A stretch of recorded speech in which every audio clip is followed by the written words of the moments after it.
Nesta edição, o tema do programa TV Direitos Humanos fala sobre como as narrativas jornalísticas podem combater a marginalização dos movimentos sociais, quando o assunto é ocupar espaços.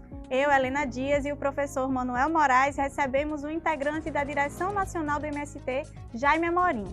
Começa agora o programa TV Direitos Humanos. O TVDH é um projeto da Cátedra Unesco-Unicap de Direitos Humanos, Dom Helder Câmara, produzido pelos estudantes de jornalismo do projeto de extensão EduCom-DH, Educomunicação e Direitos Humanos na Mídia, numa parceria com a Cátedra Luiz Beltrão de Comunicação, o Centro Dom Helder Câmara de Estudos e Ação Social, o Movimento de Trabalhadores e Trabalhadoras Rurais Sem Terra, o MST, e o Centro de Cultura Luiz Freire.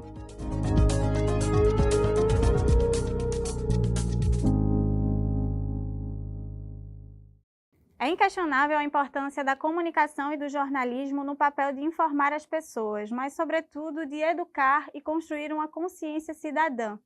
A gente sabe que a escolha de uma palavra ou abordagem na cobertura de determinados assuntos é decisiva para a forma como a população pode enxergar pautas, ações, indivíduos e organizações sociais. Neste sentido, a gente te pergunta e traz para a conversa: ocupação ou invasão? Qual a diferença e por que é tão necessário falar sobre o assunto? Professor Manuel Moraes, é uma escolha política, né? Chamar de invasão ou ocupação a luta dos movimentos sociais. É uma escolha política e o que é que ela acarreta, né? O que é que significa cada escolha? Ela tem um conteúdo jurídico, porque na verdade quando você estabelece a ideia de que a ação política do MST, ela se dá a partir da ideia de ocupação, você trabalha a perspectiva de um direito que é a função social da terra. Então isso te desdobra na perspectiva da legitimidade da ação, se desdobra no processo jurídico de legalização desse assentamento. Então quando a imprensa, e evidentemente orientada politicamente, chama isso de invasão, você está trabalhando um conceito jurídico de esbulho. E isso impede a ação prosseguir no sentido da desapropriação, do assentamento, porque a terra, ela no direito nosso, ela está baseada em princípios que vêm do direito português, que tem origem no direito romano, que é a tese de que a ocupação da terra tem que se dar de forma mansa e pacífica, o título de terra. Então qualquer tipo de, entre aspas, esbulho é considerado uma posse indevida, ilegal. Então, no fundo, a forma de criminalizar o movimento social é dizer que houve uma invasão e não a ocupação. Então a gente pode dizer que a ocupação ela é um direito, né? A ocupação não só é um direito, como é reconhecido pelo STF. O próprio Supremo Tribunal Federal, o STJ, reconheceu em suas decisões que a perspectiva da ocupação reflete sobre o direito constitucional, né, de cidadania, de luta pelo direito à terra, que é um direito assegurado pela Constituição. Né? Os povos tradicionais, na Convenção 69, né, a retomada dos povos indígenas, a resistência do povo quilombola. Né? Então, na verdade, nós temos aí um jogo de palavras que tem um efeito jurídico importante na luta pela terra. Jaime, o MST, ele ocupa ou ele invade? Pois é, essa é uma questão importante, porque, me somando aí do Manuel, né, a ocupação ela é coletiva. Quando é um ato coletivo, né, de várias pessoas que, em função da sua condição social, buscam pressionar o poder judiciário ou o poder executivo para cumprir aquilo que está na lei. No caso da reforma agrária, a nossa ocupação, porque nós não fizemos ação individual, é uma ação coletiva com objetivo coletivo. Então ela é muito mais do que apenas um termo jurídico, né? Ela está dentro da legitimação ou não, ou da criminalização.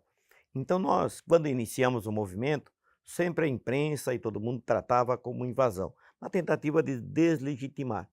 Só que no processo, né, o movimento fazendo ocupação, fazendo os assentamentos, né, fazendo a luta, trabalhando a ideia de que o Estado tem que cumprir aquilo que determina a Constituição é muito clara sobre isso. Né? Toda terra improdutiva que não cumpre a função social é passiva de desapropriação para a reforma agrária. A lei complementar diz que, nesse caso, cabe ao INCRA, ao governo federal, classificar o imóvel se é produtivo ou improdutivo. e prosseguir o processo de desapropriação ou não. Então, para nós, a ocupação é um ato legítimo, né, que legitima quem faz a luta, né, e, ao mesmo tempo, transforma isso efetivamente num direito dos trabalhadores de lutar. Quem faz invasão é justamente o lado contrário, né, que hoje invade as terras indígenas, né, que invade as florestas para fazer mineração, né, e muitos aqui também, né, nós temos vários usineiros aqui que invadem sítios de trabalhador, tomam conta, mas aí com um interesse particular, econômico, né, e a ocupação sempre traz no bojo dele a ideia da legitimação daquilo que faz. Nós, no caso da luta pela reforma agrária, né, quem luta pelo teto ou por casa urbana vai legitimando a partir disso, enfim, cada um dentro do seu contexto. O mais importante nós trabalhamos durante todo o nosso período histórico na tentativa de legitimar aquilo que a gente faz e a ação da ocupação. E mais do que tudo, né, dá o caráter legal para a questão da reforma agrária. Portanto, né, na medida que o INCRA cadastra as famílias, na medida que o INCRA promove o assentamento, isso nos dá a garantia que, além da legitimidade, nós estamos dentro de um campo legal. Jaime, você falou aí até de um histórico anterior, né? Desde o começo do movimento do MST. Você diria que o diálogo sobre essa questão de ocupar ou invadir, ele mudou ao longo do tempo? Como é que você enxerga que ele está hoje, no debate na sociedade? No começo, né, no final dos anos 70 e nos anos 80, havia muito essa ideia, né, ainda nós estávamos num período anterior, ainda do final da ditadura militar, então, e o movimento vinha crescendo, construindo aí um processo. Então, esse debate era muito claro. Toda a imprensa, nunca se via né, nenhum editorial, nenhuma matéria de televisão, de rádio, né, ou de jornais que não tratava de invasão, sempre tentando nos desqualificar e tentando criminalizar o processo. Mas nós fomos construindo, então quando nós fomos legitimando, as universidades passaram a tratar, né, a academia tratar de ocupação e não de invasão, porque até então até a academia tratava de invasão. Muitas vezes por ingenuidade, por não entender ou não ter compreendido, portanto não ter estudado ainda o tema, porque ele não aparecia, né? Tudo era invasão.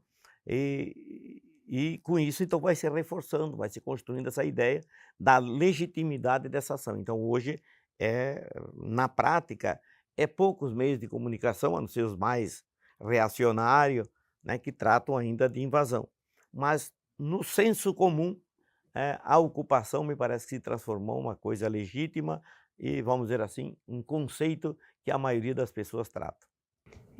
No próximo bloco, a reportagem de Thales Alencar nos leva para conhecer uma cozinha solidária do Movimento dos Trabalhadores Sem Teto, o MTST. A gente volta a conversar sobre o papel da comunicação e do jornalismo no combate à marginalização dos movimentos sociais. É daqui a pouco.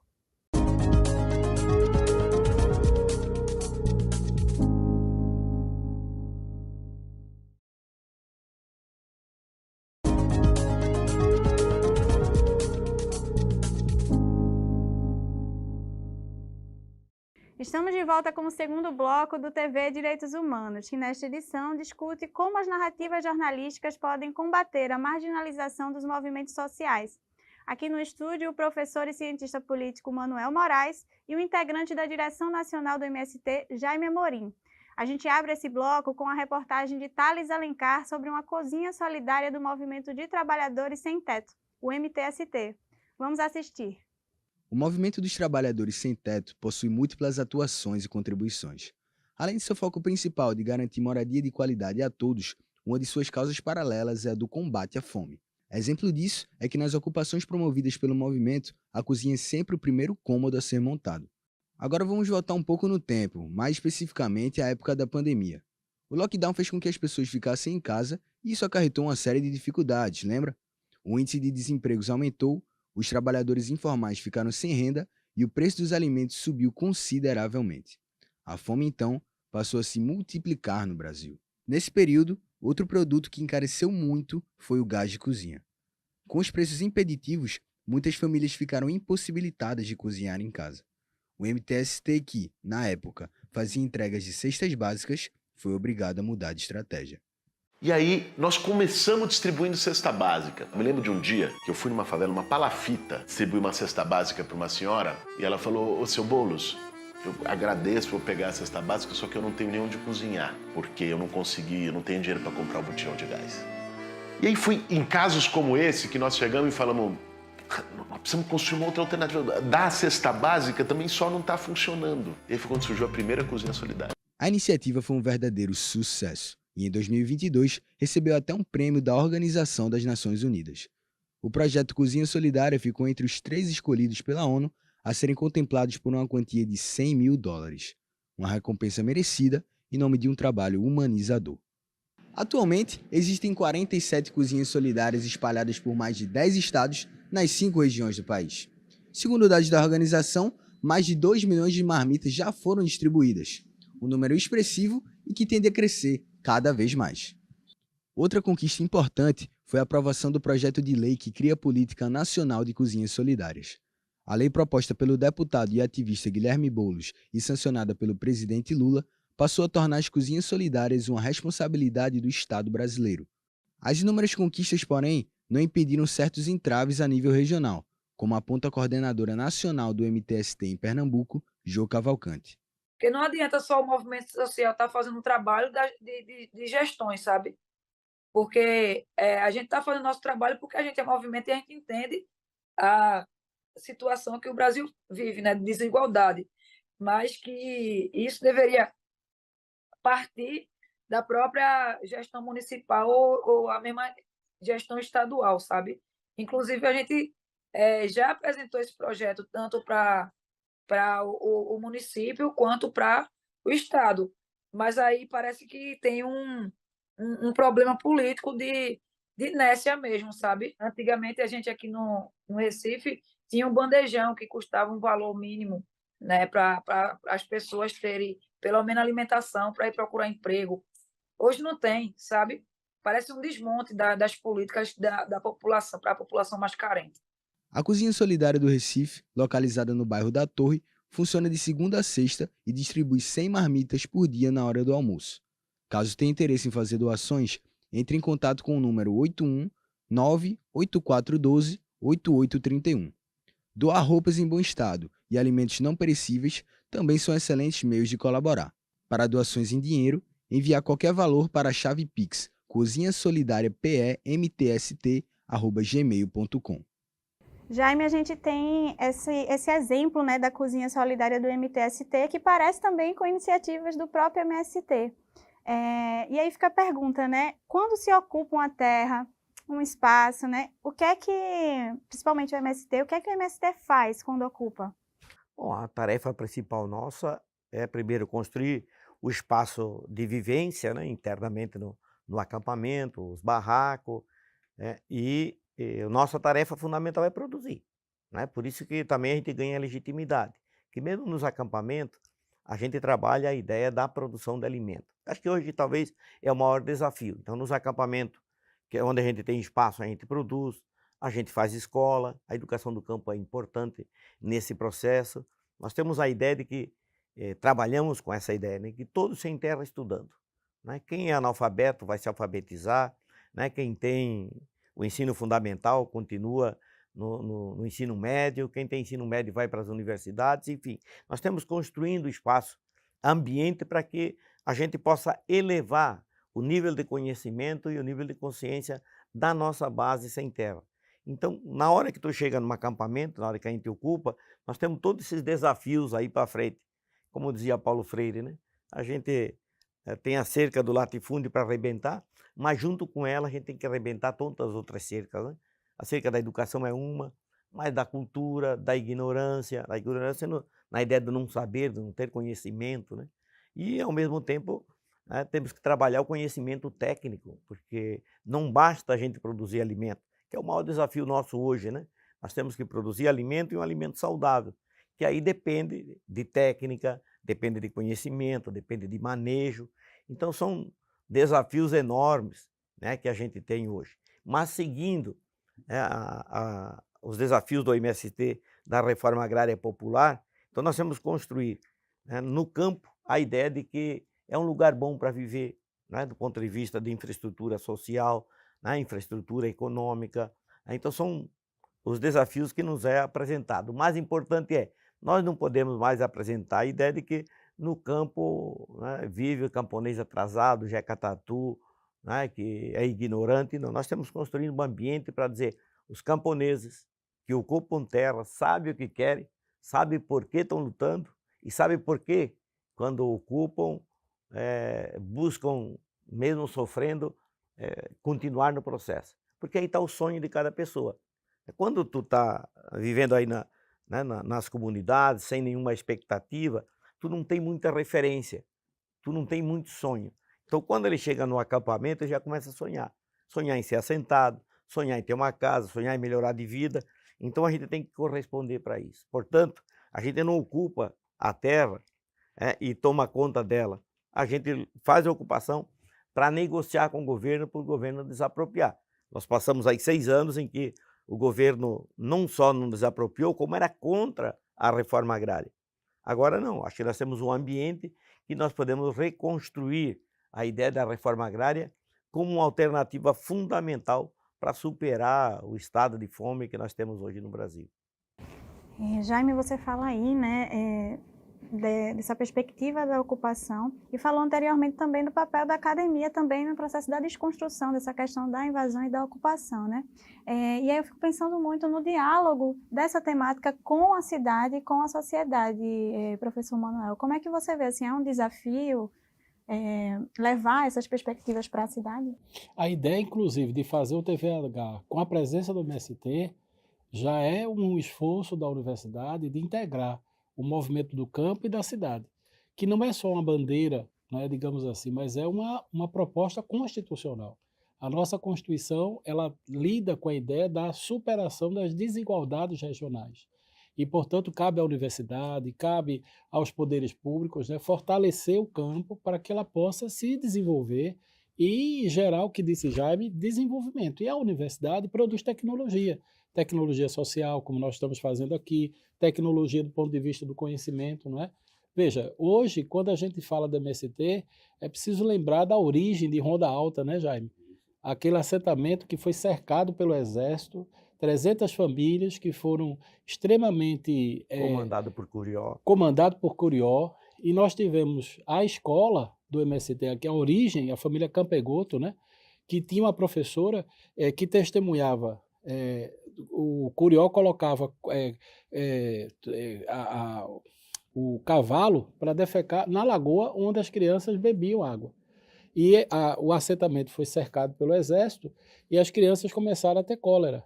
E não podiam ser tratados, porque o Exército não permitia. E ali começaram a morrer as crianças. E aí foi quando o padre, que acompanhava o assentamento, teve a ideia de erguer uma cruz e colocar um pano branco para cada criança que morria. Então, o símbolo aquele primeiro assentamento, que é a origem do MST, lá em Ronda Alta, com aquela cruz e os 7 paninhos brancos, faz todo sentido numa universidade como a nossa, que é jesuíta, que tem como Papa Francisco o símbolo maior da igreja em saída. Então, veja que tudo isso está em conexão, né? A gente está em conexão enquanto universidade, produzindo conhecimento, a gente está em conexão enquanto um movimento que tem sua raiz contra a ditadura militar e defendendo a democracia. Não sei se tem tempo ainda, mas só uma coisinha, né? Em relação às cozinhas comunitárias. Eu acho que isso é muito mais do que tu garantir alimentação para as pessoas. Eu acho que o ato de solidariedade ele é muito importante. Que não é as pessoas ir lá, né, que a Globo faz campanha, né, de arrecadação, isso as pessoas podem fazer e eu acho que isso nem chega a ser solidariedade. Mas é um ato importante também. Mas a solidariedade é tu garantir, repassar para as pessoas aquilo que te serve, aquilo que pode te fazer falta, né? E tu leva para as pessoas e faz a distribuição. Eu acho que foi uma das atividades mais bonitas que nós fizemos durante a pandemia e estamos fazendo atualmente. No próximo bloco tem o quadro Fala Povo, com a pergunta: você acha que o MST e o MTST ocupam ou invadem? É daqui a pouco que a gente continua a conversa sobre como a comunicação e o jornalismo podem combater a marginalização dos movimentos sociais.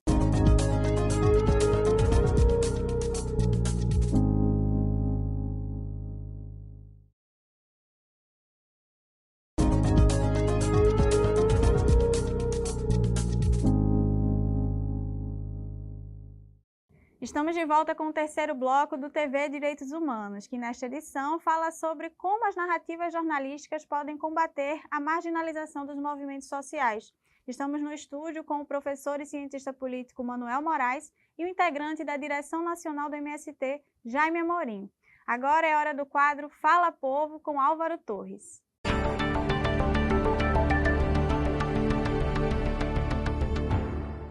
Você sabe qual a diferença de invasão para ocupação? As palavras são carregadas de sentidos e até de ideologias. Sem ter essa noção da diferença de uma e de outra, podemos acabar confundindo e misturando estes sentidos, podendo gerar um preconceito equivocado da atuação dos movimentos sociais, como o MST e o MTST. Diante disso, o Fala Povo do TVDH de hoje quer saber, para você, estes movimentos sociais ocupam ou invadem? Olha, dependendo da situação, né? No meu ponto de vista, a ocupação é uma ocupação pacífica e a invasão é uma forma agressiva. Então, assim, se for uma ocupação pacífica, tudo bem, sem problemas. Eles ocupam espaço por não ter moradia digna, né? Por quê? Oi? Pelas condições hoje sociais que as pessoas não têm, não têm condições de alugar uma casa, de ter sua casa própria, aí ele ocupa esse espaço. Eu não vejo como invasão, não, entendeu? Porque tem todos os terrenos aí desocupados e o pessoal não tem moradia, eles ocupam esses espaços, para não ter que estar morando na rua. Eu acho que ele ocupa, né? Porque é um negócio ali que é o seguinte, os caras estão precisando, né? Tá entendendo? Já vai fortalecer uma pessoa que está precisando ali, na minha visão, eu vejo o negócio se acabando ali. Podia estar ajudando aquela pessoa, tá entendendo? Isso que eu acho. Dependendo da situação, né? Se for uma situação que eles agem com violência, então eles estão invadindo. Mas se for uma situação pacífica, né? Que, entre aspas, tem uma autorização, então eles estão fazendo uma ocupação. Na minha opinião, a ocupação, se for de forma pacífica. Se for de forma violenta, realmente é uma invasão. Jaime, perguntar para as pessoas se os movimentos eles ocupam ou invadem é ter um termômetro também de como essas pessoas enxergam, né, a luta. Quais são as estratégias que o MST tem tomado para disputar essa narrativa? Eu acho que isso é muito importante. Eu acho que assim, a sociedade como tal está construindo, de qualquer forma, uma consciência. Nós passamos os anos aí muito difíceis, né? Nós até costumamos dizer que a gente derrotou Bolsonaro, que foi, digamos, acho que uma forma muito importante que o Brasil tomou historicamente para poder superar essa possibilidade do fascismo tomar conta do Brasil. Agora, nós derrotamos eleitoralmente, mas não derrotamos a ideia.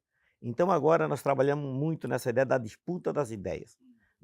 Nós temos que elevar o nível de consciência das pessoas e o nível de participação. Então, a narrativa ela tem que estar sempre imbuído desse contexto, de entender que nós temos que superar tudo isso, né, de desconstrução que foi construído no Brasil. Eu acho que, aos poucos, a gente vai incorporando na sociedade essa ideia, né, de que a gente tem que utilizar conceitos que são cabíveis em todo espaço. Né? E na ocupação ou na invasão, as pessoas têm que ter claro que aí passa a ser também uma posição política, quando você fala invasão, quando você fala ocupação. Então, em termos da sociedade discutindo questões de gênero, está discutindo uma série de outras questões, é necessário que a gente eleve também o nível de consciência para a gente poder se posicionar sobre as atividades e as ações. Jaime, você fala aí de consciência, né? Quando a gente marginaliza um movimento social, quais são os impactos? O que é que se impacta numa família sem terra, por exemplo, e também o que é que se impacta na própria sociedade, de maneira geral? Veja, o capitalismo, né, e os ricos do Brasil, que dominam todo o processo, eles trabalham sempre na ideia de desconstruir todo o processo. Porque, na verdade, a democracia para eles é apenas a ideia de votar e ser votado. Né? Mas, se tu olhar no bojo da sociedade, os movimentos sociais fazem parte desse processo da democracia. Porque se não houver movimento social que pressiona, que passa inclusive da ilegalidade para poder legitimar o seu processo, é nisso que a sociedade se baseia. Quer dizer, quando a sociedade está desmobilizada, está crente, né, de um processo, né, sem perspectiva, né, também a sociedade não avança no processo democrático. Então é necessário que o debate ocorra no seio da sociedade, que os movimentos sociais tenham força, para que, a partir dos movimentos sociais, não estou falando só de movimento social de terra, né, urbano, nós estamos falando de movimentos sociais de gênero, movimento social de cultura, movimento social de camponês, enfim, indígena, quilombola, estudantil. A sociedade é forte quando né, os movimentos sociais, quando a sua base organizativa é forte. Quando tu faz, né, trabalha na ideia de desconstrução, aí tu tem uma sociedade vulnerável. Então nós temos que construir uma sociedade forte, com a democracia forte, né, em que as pessoas se sentam efetivamente participando do processo. A gente está falando de comunicação, né, de marginalização dos movimentos, e aí eu fico pensando muito, será que a gente pode botar, talvez, a democratização da comunicação como também uma reforma necessária que anda ao lado da reforma agrária? Com certeza, veja, o direito à comunicação é parte desse contexto maior de luta pelos direitos humanos, porque nós temos no Brasil uma privatização dos meios de comunicação. As grandes empresas de comunicação dominam 90% da forma de comunicar. Agora, e veja que nos últimos anos, até por conta da questão das novas plataformas, das redes sociais, essa coisa veio, né, a chamada mídia alternativa, veio ocupando um espaço fundamental, né, de acesso à comunicação como um direito social.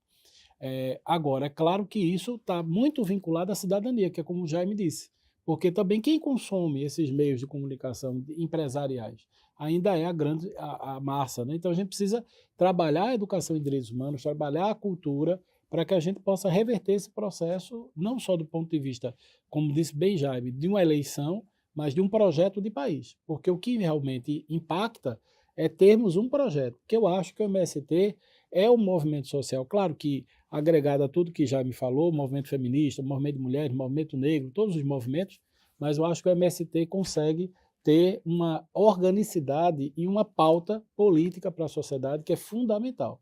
Porque se também a gente ficar muito segmentado, a gente não consegue ver o todo. Eu acho que o MST conseguiu dar um salto ao longo dos anos, né, Jaime?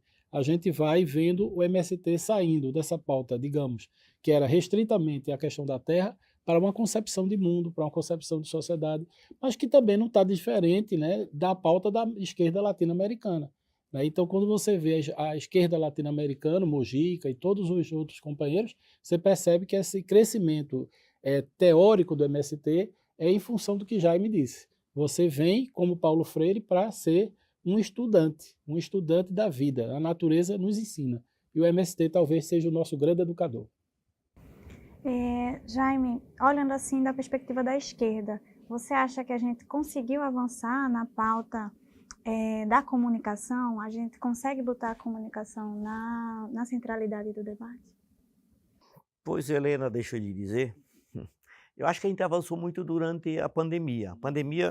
A pandemia impôs para nós esse desafio, né? Acho que nós avançamos não sei quantos anos durante a pandemia, acho até que se não tivesse a pandemia, nós ia levar anos para chegar no momento em que nós estamos. Então, a comunicação, efetivamente, hoje está, né, digamos, transformando muito rapidamente, com câmbios, né, digamos, velozes, né? E eu acho que o nosso maior desafio hoje é como tu consegue, né, colocar, fazer o debate nas redes sociais, porque esse é o campo que nós estamos perdendo. Né? Aí a direita mais bolsonarista, de fato, eles ganham muito rapidamente, porque é fake news, que é uma palavra até que a gente tem usado bastante, né? Quer dizer, é a mentira, né, que tu vai colocando, ela dissemina de um jeito, né, que de repente tu está todo enrolado naquele processo. Então tu tem que cuidar muito do que fala, quando fala, aonde vai. Né? Então, assim, há de fato uma mídia, né, nossa, né, das redes sociais, né, com muita opinião, com muito projeto, mas também tu tem uma rede muito reacionária, fascista, né, que coloca, né, a comunicação a serviço deles. Eu acho que isso que nós temos que quebrar, fazer a nossa disputa, né, disputas em todos os espaços.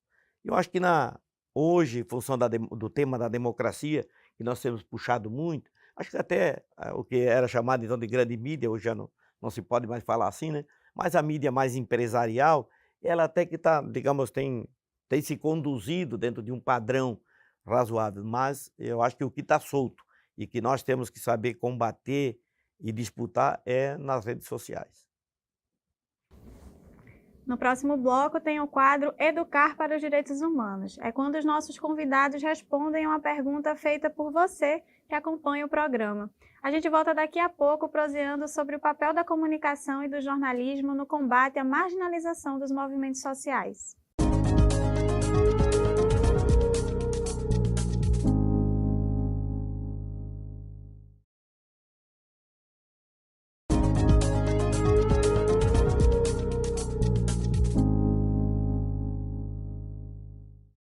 Estamos de volta com o quarto bloco do TV Direitos Humanos, que nesta edição tem como tema as narrativas jornalísticas e como elas podem combater a marginalização dos movimentos sociais. Agora, o cientista político e professor Manuel Moraes e o dirigente nacional do MST, Jaime Amorim, respondem uma pergunta enviada por quem acompanha o nosso programa. É a hora do Educar para os Direitos Humanos, com Vilma Santos. Vamos conferir.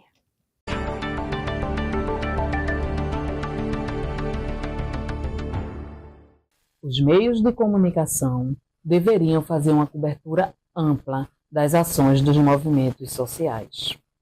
Mas, muitas vezes, os movimentos sociais são retratados de maneiras pejorativas nas narrativas jornalísticas, que reafirmam as pautas em um contexto fora da realidade das lutas e resistência.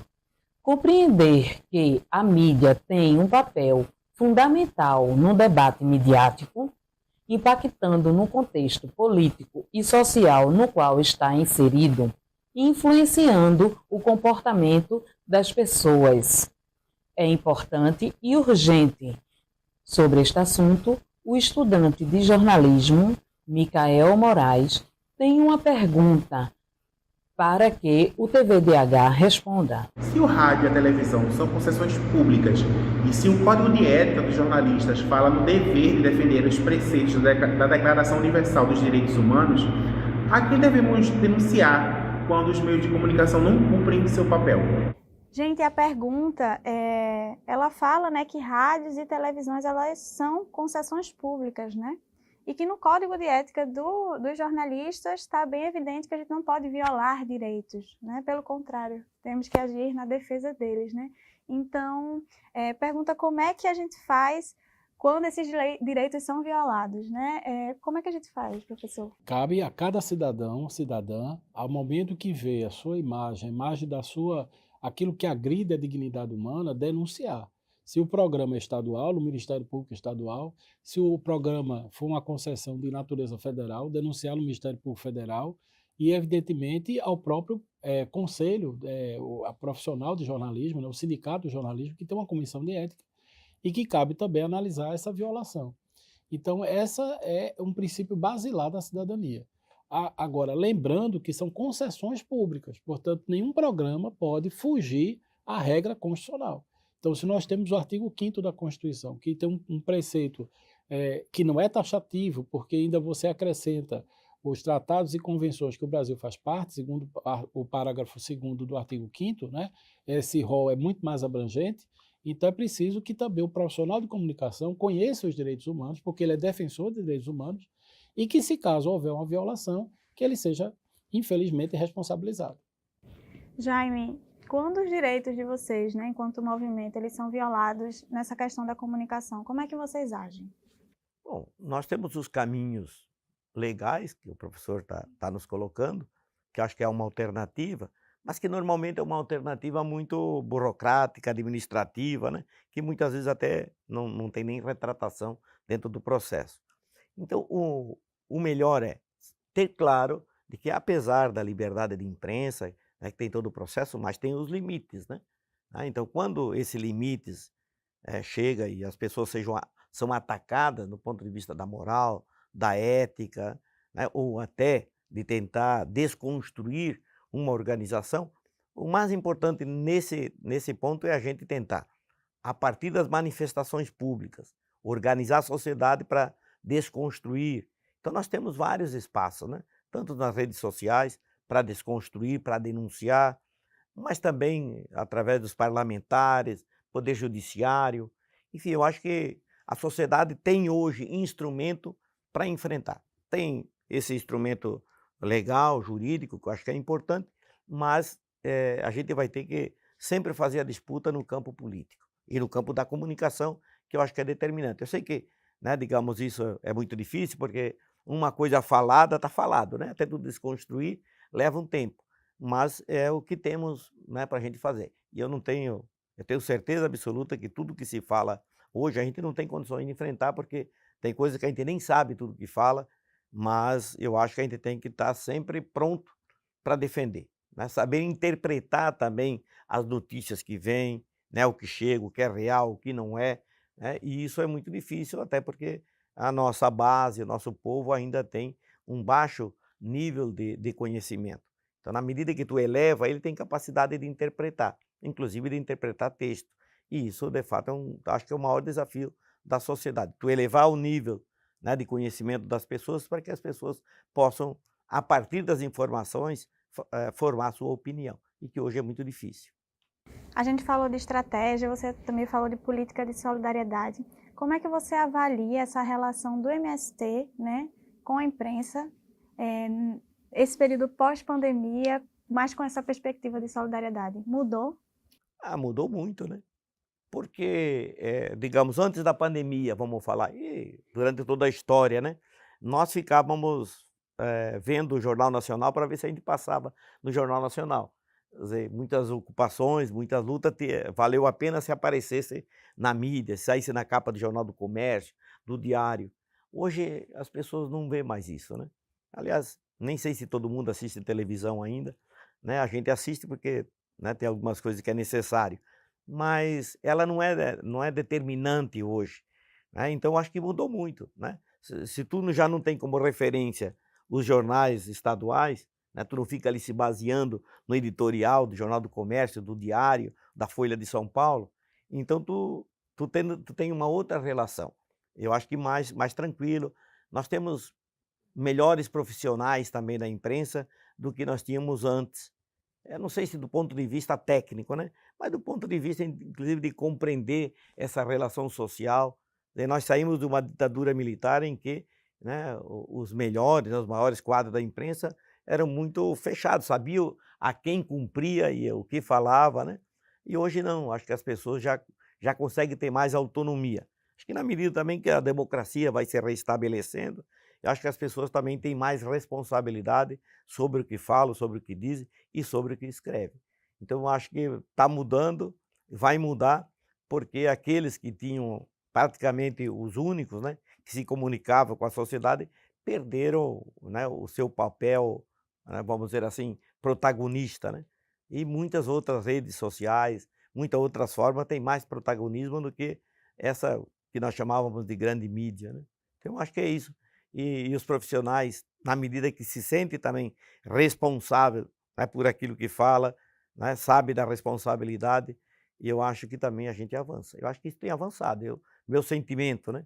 É claro que tu tem muitas coisas perversas, né, nos meios de comunicação, né, de grandes canais de televisão, de revista, né, que ainda se utiliza esse instrumento para desconstruir, para delegitimar, né, para nos colocar na ilegalidade, né, somado a todo o processo que aí está, né? Jogo rápido aqui para a gente terminar o bloco. A gente diria assim que fazer a própria comunicação é também uma forma de combater desinformação? Claro, porque você tem a questão da autonomia, que é fundamental nos direitos humanos, né? Você ter a perspectiva de colocar sua visão de mundo e ter essa visão de mundo colocada de forma respeitosa. Isso, e os movimentos preparar seus próprios profissionais para cumprir essa tarefa de comunicação também é uma forma de ter autonomia. Depois do intervalo, temos o quinto e último bloco desta edição do TV Direitos Humanos. Daqui a pouco a gente volta para falar sobre o papel das narrativas jornalísticas no combate à criminalização dos movimentos sociais.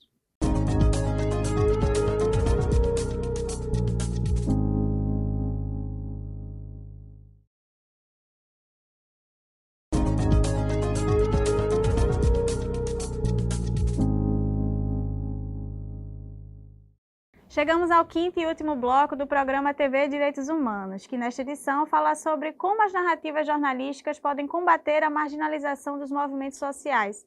A gente conversou sobre a diferença entre invasão e ocupação e como a escolha desses termos, quando se fala sobre luta por direitos, pode representar uma decisão política importante. Estamos no estúdio com o professor e cientista político Manuel Moraes e o integrante da direção nacional do MST, Jaime Amorim. Professor Manuel, você acredita que a gente está vivendo num cenário propício para debater melhor e até pensar em políticas públicas que combatam essa marginalização, que a gente possa pensar em políticas públicas de comunicação, mesmo neste sentido? Eu acredito que sim, porque como disse Jaime, a gente vive um novo ciclo, né, na política nacional, o que não quer dizer que a gente tenha suprimido, né, grupos neonazistas que se espalharam e se multiplicaram no Brasil, e o fascismo. Mas agora a gente está vivendo um tempo de retomada das políticas públicas, de retomada de uma agenda em defesa da democracia, e eu acho que esse é um momento fundamental, até porque se não aproveitarmos esse momento, evidentemente que algo ruim pode acontecer no futuro. Então a universidade ela contribui através dos fóruns, ela contribui através do ensino, da pesquisa e da extensão, para exatamente fortalecer esse espaço de luta que a sociedade civil tanto bem reivindica. Agora, claro que isso é um processo que envolve toda a sociedade, né? Envolve um projeto de país, como bem o MST defende, e, claro, o próprio governo federal, a partir de uma nova matriz, né, de correlação de força, apesar de que essa correlação de força também, às vezes, impede que haja avanços. Mas a expectativa é que a gente está nesse caminho, sim, de avanço da retomada da democracia. Que bom. Jaime, quais são as perspectivas do MST em relação a isso, a reivindicações dessas políticas e ações? Veja, eu acho que a sociedade se mobilizou para eleger Lula, agora a nossa tarefa é cobrar para fazer com que efetivamente as coisas funcionem, né? Porque nós vivemos um período que não foi só um problema da comunicação. A comunicação está muito vinculada também à liberdade e à construção da cultura de um povo, né? E que nós fomos derrotados nesse último período. Então tem que tudo ser reconstruído.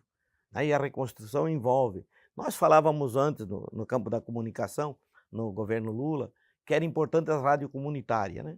A rádio comunitária foi um tempo importante, porque era talvez um dos veículos que era necessário, né? Hoje talvez ela não cumpre tanto essa tarefa, continua cumprindo, é muito importante, TV comunitária, rádio comunitária, que é a liberdade das pessoas tocar. Mas hoje eu acho que tu tem que cumprir uma tarefa muito maior, que é organizar o povo, porque a desorganização é que cria, né, essa falta da democracia. Então, além de tu elevar o nível de conhecimento, elevar o nível de consciência, tu tem que elevar o nível organizativo da sociedade.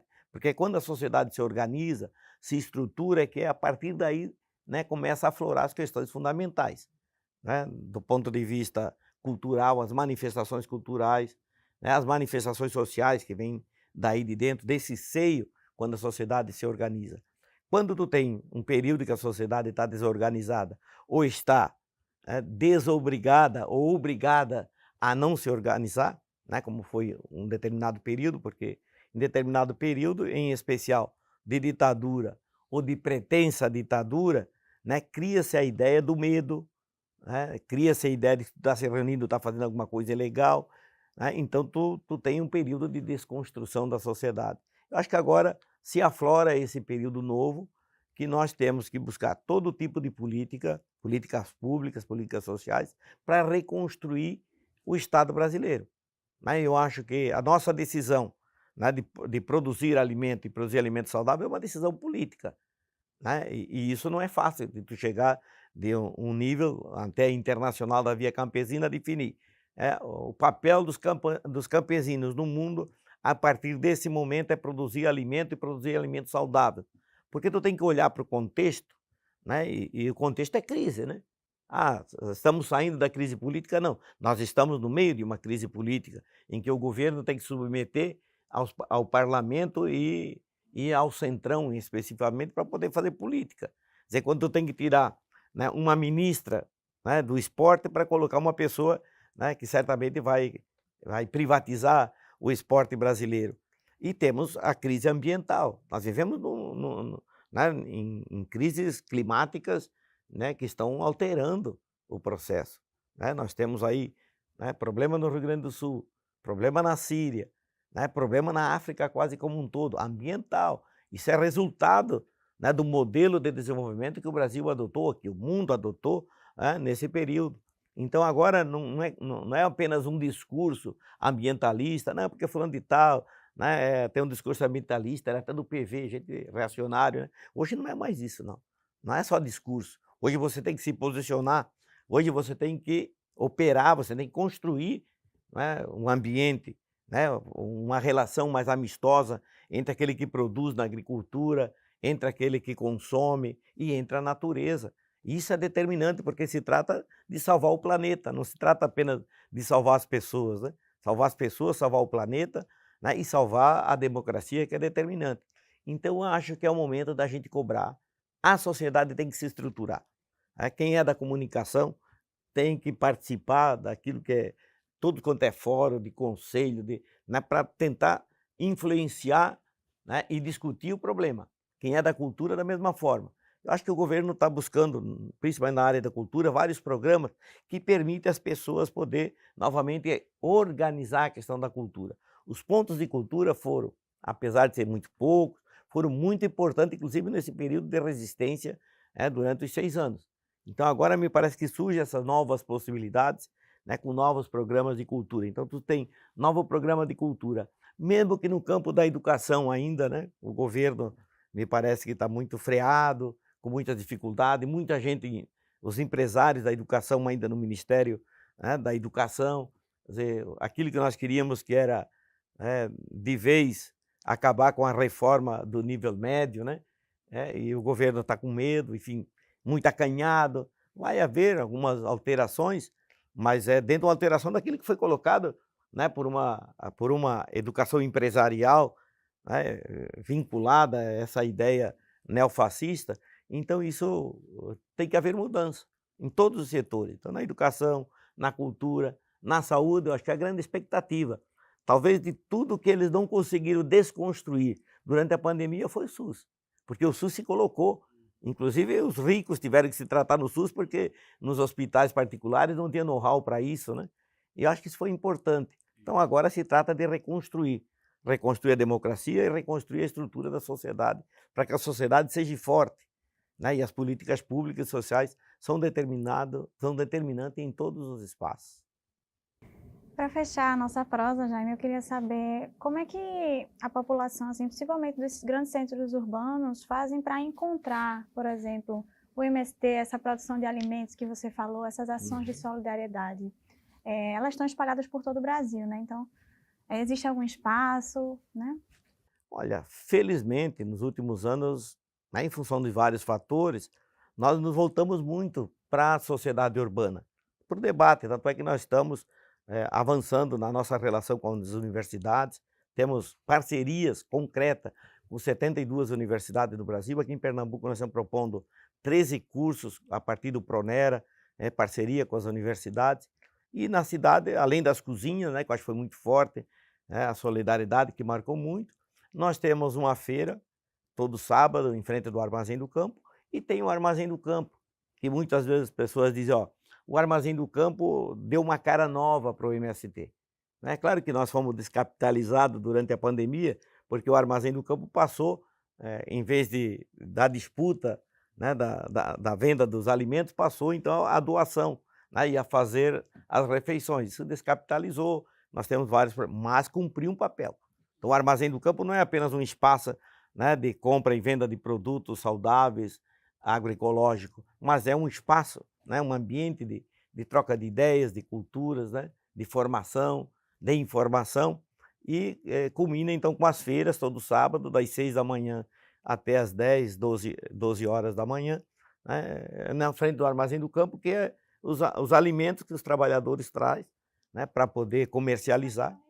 No Recife. Não, aí nós temos vários pontos também, né, em Petrolina, por exemplo, nós temos também, né, os ensaios importantes das mãos solidárias, Caruaru, nós temos várias articulações, além do centro de formação, né, que faz políticas com a sociedade, né, e nós temos Armazém do Campo praticamente nas grandes cidades do país. né? Desde Salvador até Ilhéus, na Bahia, nós temos no Rio de Janeiro, Minas Gerais, São Paulo, né? Enfim, as grandes cidades, nós temos o Armazém do Campo, que tem essa tarefa, né, de construir um espaço, né, de relação entre quem vive na cidade e a reforma agrária. A gente agradece, né, a presença de vocês aqui no programa, numa conversa que é a cara, né, do TVDH. O TVDH é um projeto da Cátedra Unesco Unicap de Direitos Humanos Dom Helder Câmara, produzido pelos estudantes de jornalismo do projeto de extensão EduComDH, Educomunicação e Direitos Humanos na Mídia, numa parceria com a Cátedra Luiz Beltrão de Comunicação, o Centro Dom Helder Câmara de Estudos e Ação Social, o Movimento de Trabalhadores e Trabalhadoras Rurais Sem Terra, MST, e o Centro de Cultura Luiz Freire. Acompanhe a gente nas redes sociais, estamos no Instagram e também no YouTube. Até a próxima!